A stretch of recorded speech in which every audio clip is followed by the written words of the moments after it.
Hello everyone, আজকের এই ভিডিওতে আমরা রিফ্লেকশন অফ ওয়েভ সম্বন্ধে জানব।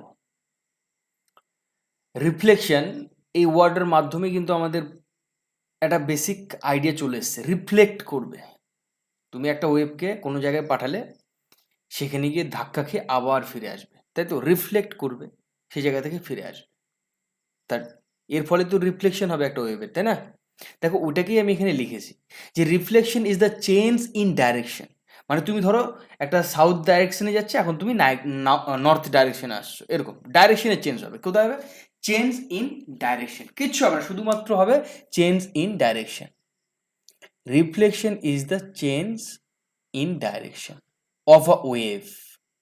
ডেফিনেটলি অফ আ ওয়েভ, কেন কি আমরা এটা ওয়েভ নিয়ে কাজ করছি। Of a wave at an interface between two different media।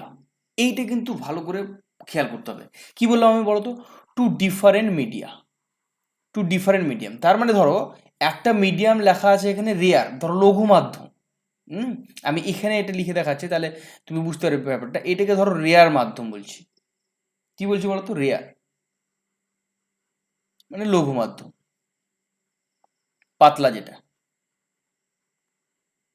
ফিজিক্সে তোমরা প্রত্যেকে পড়েছো। আর একটা হচ্ছে ডেন্সার,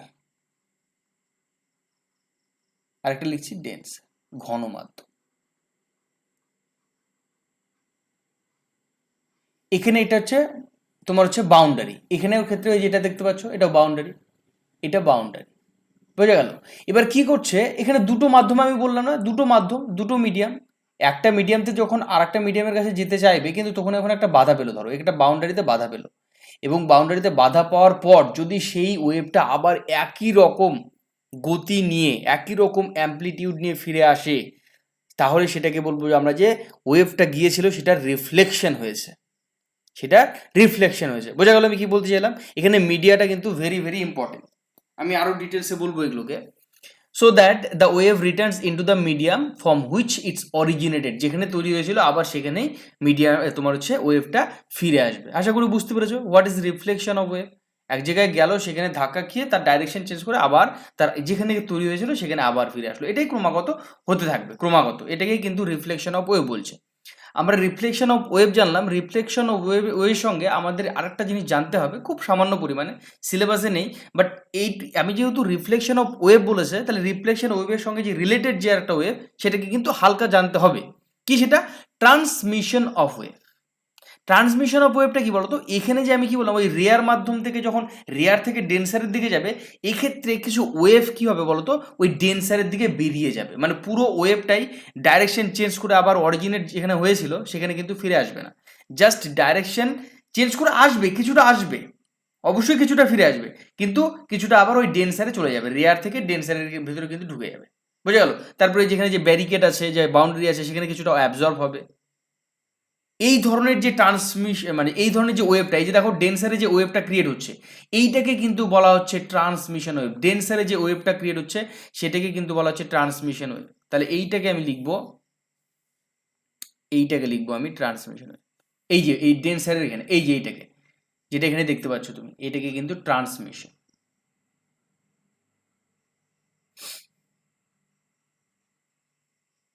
ট্রান্সমিশন ওয়েভ বলছি।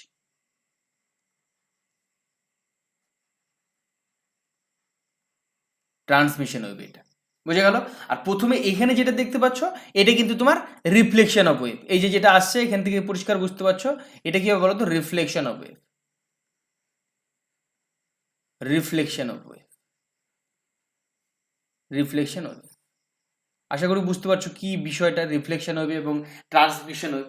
দেখো, আমি যদি ডেফিনেশনটা একটু তোমাকে পড়ে শোনাই, তাহলে তুমি বুঝতে পারবে। এখানে the transmitted wave is the one that moves away from the boundary, that's move away। কি বলছে? moves away from the boundary, ভালো করে খেয়াল করো, moves away from the boundary and on the other side of the boundary from the incident wave। Incident wave মানে যেখানে তৈরি হয়েছিল সেখান থেকে সেইখানকার যে সাইডটা তার অপোজিট, মানে বাইরে, আদার সাইড বলেছে, আদার সাইডে কিন্তু একটা ওয়েভ ক্রিয়েট হবে, এবং সেই ওয়েভটাকে কিন্তু আমরা বলবো ট্রান্সমিশন অফ ওয়েভ। আশা করি বুঝতে পেরেছো আমি কি বলতে চাইছি। চলো, এখান থেকে যে প্রপার্টিগুলো আমাদের জানতে হবে, ভেরি ভেরি আমাদের এক্সাম পয়েন্ট অফ ভিউ থেকে ভেরি ভেরি ইম্পর্টেন্ট তুমি বলতে পারো।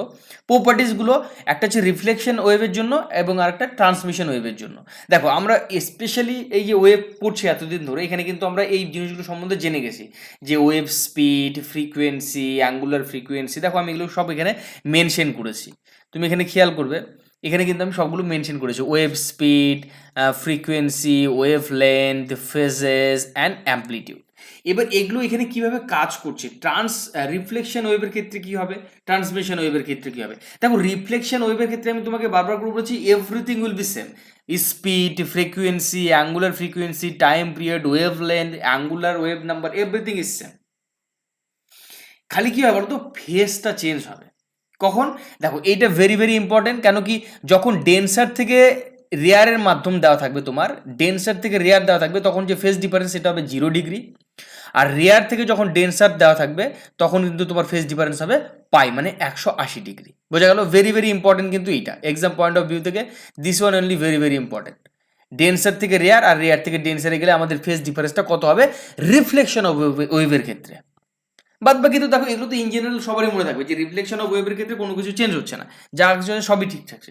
অ্যাম্পলিটিউডটা কি হয় বলতো, depend on condition of energy. কেন লিখেছি, কেন কি এনার্জির উপর ডিপেন্ড করে। যদি অ্যাকচুয়ালি আমরা যে সিলেবাসে পড়ছি এখানে এনার্জির কোনো লস হয় না, তো এখানে অ্যাম্পলিটিউডটা যেটা ছিল সেই অ্যাম্পলিটিউডেই চলে আসতে থাকে। কিন্তু যদি কোনো কারণবশত এনার্জি অ্যাবজর্ব হয়ে যায় বা এনার্জি ওই পারে ট্রান্সফার হয়ে যায়, মানে রিয়ার থেকে ডেন্সারে বা ডেন্সার থেকে রিয়ারে, সেক্ষেত্রে অ্যাম্পলিটিউডের সামান্যতম পরিবর্তন হলেও হতে পারে। ওই জন্য এখানে লিখেছি depends on condition of energy. কেন কি এটাও কোশ্চেন দিতে পারে যে for reflection of wave amplitude depend on which, then আমরা বলবো যে এটা এনার্জির উপর ডিপেন্ড করছে। যদি এনার্জির কোনো লস না হয় তাহলে অ্যাম্পলিটিউড যেটা আছে সেটাই থাকবে, নাহলে অ্যাম্পলিটিউডে চেঞ্জ হবে। আশা করি বুঝতে পেরেছো রিফ্লেকশন অফ ওয়েভটা। ঠিক একইভাবে তুমি ট্রান্সমিশন অফ ওয়েভের ক্ষেত্রে যাবে, এটা very very important. Transmission of ওয়েভের ক্ষেত্রে কিন্তু ফেজ ডিফারেন্স সবসময় 0 হবে। এখানে ফেজ ডিফারেন্সের কোনো পার্থক্যই ঘটে না ট্রান্সমিশন ওয়েভে। এখানে ওয়েভ স্পিডটা চেঞ্জ হবে স্বাভাবিকভাবে। তুমি ভাবো তুমি একটা লঘু মাধ্যমে ছিলে, তুমি যখন ঘন মাধ্যমে চলে যাবে স্বাভাবিকভাবে তোমার হচ্ছে তুমি রিয়ার থেকে ডেন্সারে যাচ্ছ, ডেন্সার থেকে রিয়ারে আসছো, তোমার তো স্পিড তো চেঞ্জ হবেই না, স্বাভাবিকভাবে স্পিড চেঞ্জ হওয়াটা স্বাভাবিক সেটা। এবার স্পিড যদি চেঞ্জ হয় তোমার ওয়েভ লেন্থটা চেঞ্জ হবে, কারণ তোমার স্পিডটা কমছে বা বাড়ছে, তাহলে ওয়েভ লেন্থটাও চেঞ্জ হবে। ওই কারণে দেখো এই ক্ষেত্রে ট্রান্সমিশনের ক্ষেত্রে দুটো ক্ষেত্রে আমরা একটা চেঞ্জ দেখতে পারি। একটা হচ্ছে আমরা দুটো ক্ষেত্রে চেঞ্জ দেখতে পারি, একটা হচ্ছে স্পিড আর একটা হচ্ছে তোমার ওয়েভ লেন্থ। বোঝা গেল? ভেরি ভেরি ইম্পর্টেন্ট এই দুটো। দেখো এই পয়েন্টগুলো যদি তুমি জানো, এখান থেকে যে কোনো ধরনের শর্ট কোশ্চেন কিন্তু আমরা অ্যাটেন্ড করতে পারবো, তাই তো? এই কারণে দেখো আমি পয়েন্টটাকে সুন্দরভাবে সাজিয়ে তোমাদের কাছে রিপ্রেজেন্ট করেছি। আশা করি বুঝতে পেরেছো পুরো বিষয়টা। চলো তারপরে দেখো এখান থেকে আমি তোমাকে যে ইম্পর্টেন্ট দুটো জিনিস বলার চেষ্টা করবো, ভালো করে খেয়াল করবে। এখানে একটা আমি ফিক্সড এন্ড পয়েন্ট নেবো আর একটা হচ্ছে ফ্রি এন্ড পয়েন্ট নেবো। সেই ক্ষেত্রে কি ধরনের হতে পারে, আমি এখানে নেব দুটো কন্ডিশন। একটা হচ্ছে রিফ্লেকশন, ভালো করে খেয়াল করবে আমি কি বলতে চাইছি এখানে, যেগুলো প্রত্যেকটা পয়েন্ট কিন্তু ইম্পর্টেন্ট।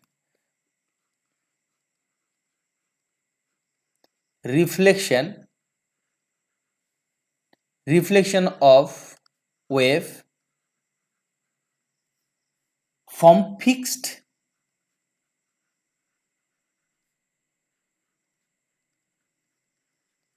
Fixed end.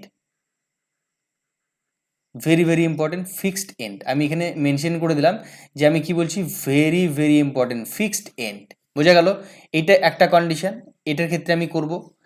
দেখো আমি এই ক্ষেত্রে যদি আমি ডায়াগ্রামটা ধরো, এরকম একটা পয়েন্ট আছে, এটা সোর্স। এইখান থেকে একটা তুমি ধরো এখান থেকে একটা মোশন ক্রিয়েট করলে, একটা ওয়েভ ক্রিয়েট করলে, সেই ওয়েভটা এরকম ভাবে গিয়ে এখানে একটা অ্যাম্পলিটিউড ধরো ক্রিয়েট হয়েছিল, এখানে অ্যাম্পলিটিউডটা দেখালাম। এইখানে যে ওয়ালটা আছে আমি এইখানে ধরে নিচ্ছি, ধরো এখানে এটা ফিক্সড, এটা একটা ওয়াল, তাই তো? আমি এটা ধরে নিচ্ছি। এবারে ধরো এখানকার যে ওয়েভের মোশনটা সেটা কিন্তু এই সাইডে হয়েছে, এই সাইডে, ওই জন্য ভি মোশনে এগিয়ে যাচ্ছে। এখানকার যে অ্যাম্পলিটিউডটা ভালো করে খেয়াল করবে, এখানকার যে অ্যাম্পলিটিউডটা সেটা কিন্তু এ, সেটার অ্যাম্পলিটিউডটা হচ্ছে তোমার এ। ওকে, বোঝা গেল আমি কি বলতে চাইলাম? এবং এখানের এটার যে মাধ্যমটা সেটা আমি নিয়েছি রেয়ার থেকে ডেন্সার, রেয়ার টু ডেন্সার। বোঝা গেল আমি কি বলতে চাইলাম? এবার দেখো তাহলে এই যে এই ওয়েভটা কি হবে, এখানে ধাক্কা খাবে, এই ওয়ালটাতে ধাক্কা খাবে, ধাক্কা খেয়ে আবার ফিরে আসবে। ঠিক যখন ফিরে আসবে, ভালো করে খেয়াল করো, যেহেতু এটা রিয়ার, মানে রিয়ার থেকে ডেন্সার, তাহলে ডেন্সারে যখন ধাক্কা খাবে, এই যে অ্যাম্প্লিটিউডটা আছে না, এটা জাস্ট চেঞ্জ উল্টে যায়। কী হয় বলো তো? উল্টে যায়। তাহলে আলটিমেটলি তোমার যে ওয়েভটা আসবে সেরকম এইরকম স্পিডে কিন্তু এখন বেরিয়ে আসবে, এইরকমভাবে উল্টে গিয়ে বেরিয়ে আসবে, এরকমভাবে উল্টে গিয়ে কিন্তু বেরিয়ে আসবে। আশা করি বুঝতে পারছো আমি কি বলতে চাইছি। এইবারে স্পিডটা তোমার এই সাইডে ফিরে আসছে যেহেতু রিফ্লেক্ট হয়ে, এখানে অ্যাম্প্লিটিউডের কোনো পরিবর্তন ঘটবে না। আমি আবারও বলছি, এখানে অ্যাম্প্লিটিউডের কোনো পরিবর্তন ঘটবে না। অ্যাম্প্লিটিউড যেটা আছে সেটাই থাকবে এ। বোঝা গেল? এইটা কি তোমার ডেন্সার, এখানে তো মেনশন করে দিয়েছি আমি, এটা রিয়ার মিডিয়াম, আর এটা তোমার ডেন্সার মিডিয়াম। এই ক্ষেত্রে দেখো, তুমি যদি ভালো করে খেয়াল করো, প্রথমে একভাবে যাচ্ছিল ওয়েভটা, পরে যখন ফিরে আসে তখন আরেকভাবে আসছে, উল্টে এসছে। এক্ষেত্রে কি হচ্ছে বলো তো? এদের যে অ্যাঙ্গেলটা, এই অ্যাঙ্গেলের একটা পরিবর্তন ঘটছে, সেটাই আমি তোমাকে জানাবো এখানে। ভালো করে খেয়াল করো, আমি যদি প্রথম ওয়েভটা যখন আসছিল, এটার যদি ইকুয়েশন ধরি, এটার ইকুয়েশন ধরবো এখানে। নর্মাল ওয়েভের ইকুয়েশন আমরা জানি, প্রত্যেকে শিখে গেছি অলরেডি। এ ইনসিডেন্ট যখন তৈরি হয়েছিল ইকুয়ালস টু এ সাইন, মনে আছে নিশ্চয়, omega T minus K x, omega T minus K x, এইটা ছিল। এবার যখন ফিরে আসছে, তখন আমার ক্ষেত্রে যেটা হচ্ছে রিফ্লেক্টেড ইজ ইকুয়ালস টু কী হবে নিশ্চয়ই, অ্যাম্প্লিটিউডটা চেঞ্জ হয়ে, এটা পজিটিভ অ্যাম্প্লিটিউড ছিল, এটা নেগেটিভ, কারণ এটা নেগেটিভ ডাইরেকশনে হয়েছে, তাই না? নেগেটিভ একটা positive amplitude, negative amplitude.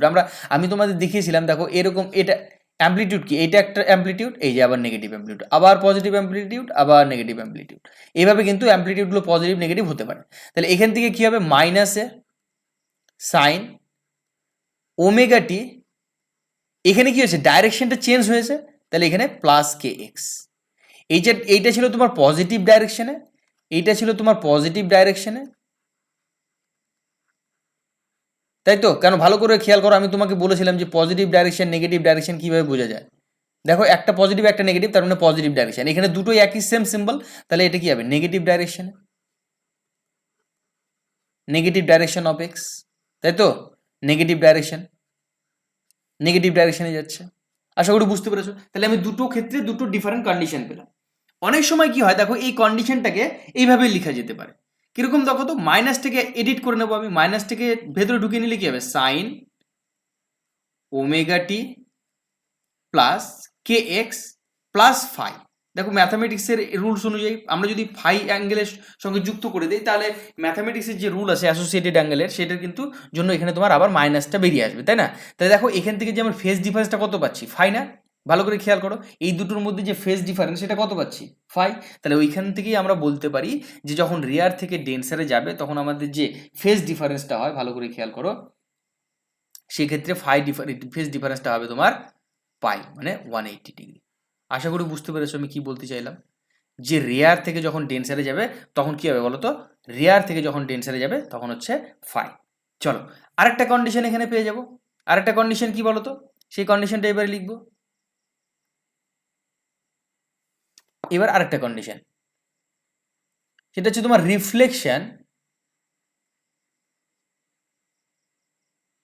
Reflection of wave from free and.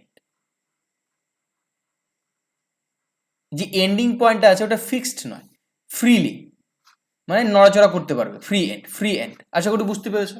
দেখো, এক্ষেত্রে আমাদের যে ডায়াগ্রামটা হবে, সেই ডায়াগ্রামটা আমি এখানে আঁকানোর চেষ্টা করবো আবার একইভাবে। তুমি এখানে একটা সোর্স আছে, এখানে একটা সোর্স আছে, সেই সোর্সটা থেকে আবার তুমি একটা ওয়েভ ক্রিয়েট করলে, ভালো করে খেয়াল করবে, এখানে ক্রিয়েট করলে একটা ওয়েভ, তাহলে এইটা এইখানে গেল, এইখানে একটা স্মুথলি লাগানো আছে কোনো একটা জায়গায়, এটা কিন্তু ফিক্সড নয়, এটা একটা স্মুথলি লাগানো আছে, বোঝা গেল? এবং এক্ষেত্রে আমাদের যে মিডিয়ামটা, এটা ভি, এক্ষেত্রে যে মিডিয়ামটা, আমি এখানে অ্যাম্প্লিটিউডটা কি বলতো, অ্যাম্প্লিটিউডটা এ, এখানে মিডিয়ামটা আমি এমন বলি ডেন্সার থেকে, কি বললাম আমি, ডেন্সার থেকে রিয়ার, ডেন্সার এবং এটা রিয়ার, বোঝা গেল? ডেন্সার এবং রিয়ার। ওকে, তারপরে দেখো, এটা তো রিফ্লেক্ট হবে, কারণ রিফ্লেকশন এই জন্য বলছি। এইটা কি বলতো, ওপর নিচে চলাফেরা করতে পারবে, এটা কিন্তু স্মুথ, মানে ফ্রিলি মুভ করতে পারবে। সেক্ষেত্রে আমাদের যে ওয়েভটা, সেই ওয়েভের ডাইরেকশনের কোনো চেঞ্জ হয় না, মানে যেই ডাইরেকশনে যাবে ঠিক সেই ডাইরেকশনে আবার ফিরে আসবে, মানে ও অ্যামপ্লিটিউডের কোনো চেঞ্জ হবে না, মানে যেই অভিমুখে যাবে, ধরো উপরের দিকে যাচ্ছিল, সেই উপরের দিকে হয়ে আবার ফিরে আসবে, মানে এর চেঞ্জ হবে না, উল্টে যাবে না। বোঝা গেল আমি কি বলতে চাইলাম? উল্টে যাবে না। আমি এটা কি মাধ্যম নিয়েছি? ডেন্সার থেকে রেয়ার। রেয়ার মানে বুঝতে পারছো, খুব পাতলা, রেয়ার মাধ্যম। বোঝা গেল? এক্ষেত্রে অ্যামপ্লিটিউডের কোনো পরিবর্তন ঘটলো না। এক্ষেত্রে তো এটা কি থাকলো, এটা এ, এটা যা আছে আয়, এখানে এটা ভি স্পিডে কিন্তু এবারে বেরিয়ে যাচ্ছে। বোঝা গেল আমি কি বলতে চাইলাম? এক্ষেত্রে দেখো আমাদের যে ইকুয়েশনগুলো হয়, এই ক্ষেত্রে আমাদের যে ইকুয়েশনগুলো হয়, ভালো করে খেয়াল করবে, এগুলোই very very important. Y incident প্রাথমিক অবস্থায় যেটা ছিল A sine omega T minus K X, পরবর্তী ক্ষেত্রে রিফ্লেকশনের ক্ষেত্রে যেটা আসলো Y R is equals to A, কিন্তু এখানে পজিটিভ থেকে যাবে, খালি আমার ডাইরেকশনটা চেঞ্জ হয়েছে, এটা ওমেগা টি প্লাস কে এক্স। তাহলে এখানে পরিষ্কার তুমি বুঝতে পারছো এখানে ফেজ ডিফারেন্সটা নেই, এখানে ফেজ ডিফারেন্সটা নেই, এখানে তাহলে আমাদের ফেজ যে ডিফারেন্সটা সেটা কিন্তু নেই। আলটিমেটলি আমার এখানে যে ফাইটা হয়ে যাবে সেটা কত হবে বলো তো? 0 ডিগ্রি। আশা করি বুঝতে পেরেছো আমি কি বললাম। তাহলে একটা রেয়ার থেকে ডেন্সার পেলাম, একটা ডেন্সার থেকে রেয়ার পেলাম। এই দুটো ছিল আমাদের very very important topic reflection of wave থেকে। এই দুটো জানা আমাদের ভীষণইভাবে প্রয়োজন ছিল, আমি তোমাদের কিন্তু এখানে মেনশন করে দিলাম।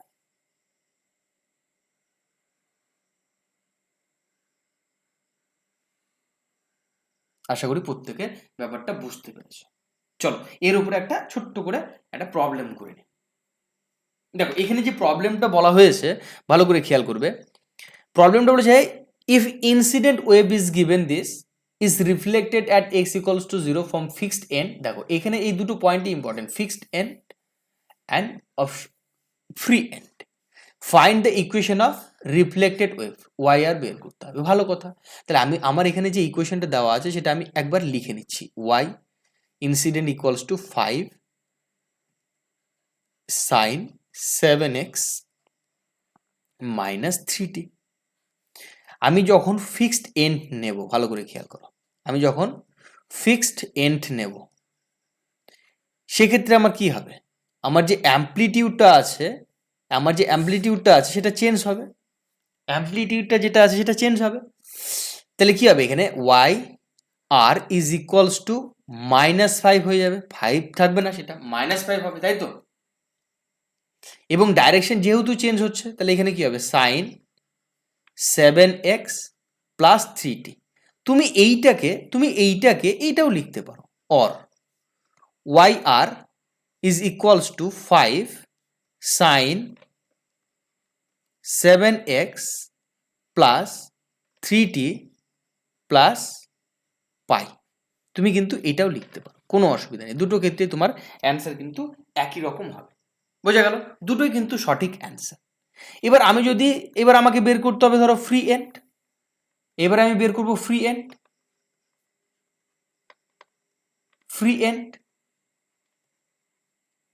ফ্রি এন্ডের ক্ষেত্রে আমি যদি বের করতে চাই তাহলে আমাদের অ্যামপ্লিটিউডের কোনো পরিবর্তন ঘটে না, শুধুমাত্র তার ডাইরেকশনটা চেঞ্জ হয়। তাহলে আলটিমেটলি 5 সাইন